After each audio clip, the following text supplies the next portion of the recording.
Tomorrow is Monday. The markets are back in action for 2009 after a positive day on Friday.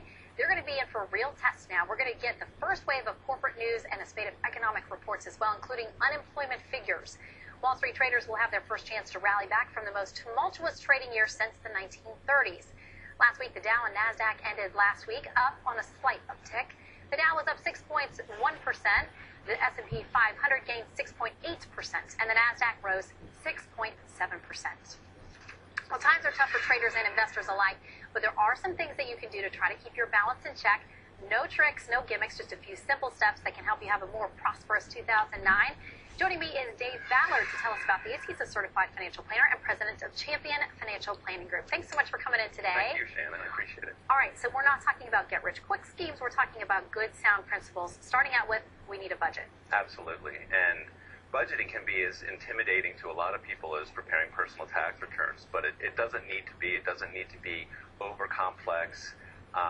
People really need to just focus on the variable costs or those things that they can actually control, such as entertainment, things like that. I mean, people can scale back on their cell phone plans, the level of cable that they have. There's a lot of ways to cut back. It could save people $100 a month. That's $1,200 a year right there. It all adds up, so don't be afraid to sit down and work out the numbers. Absolutely. Also, let's talk about mortgage rates right now, and you suggest that refinancing for some people could be the right thing. Absolutely. Mortgage rates right now are at about a 40-year low. Banks are very, very competitive, and everyone should shop around. Definitely, they're ultra competitive. You can probably get a 30-year fixed rate right now at approximately 5%.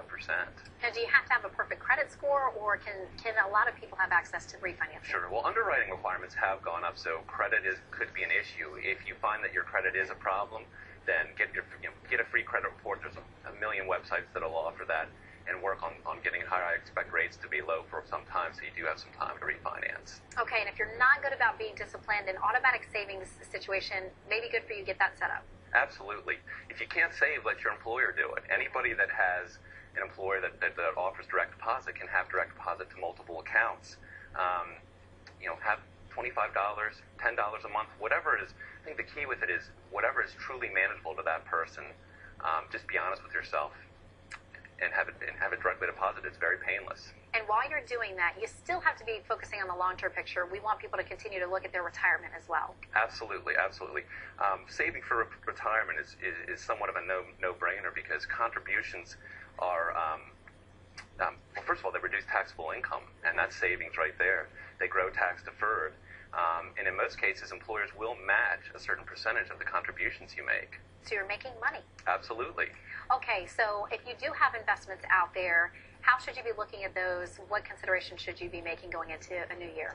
I think you just got to stick to the simple things in that taxes and costs tend to be the biggest detriment to investment performance in good times and tend to make losses worse in bad times. So you want to use funds or alternatives that are very cost-effective and tax-efficient. You want to stay very diversified. And not panic. Yeah, exactly. Don't panic.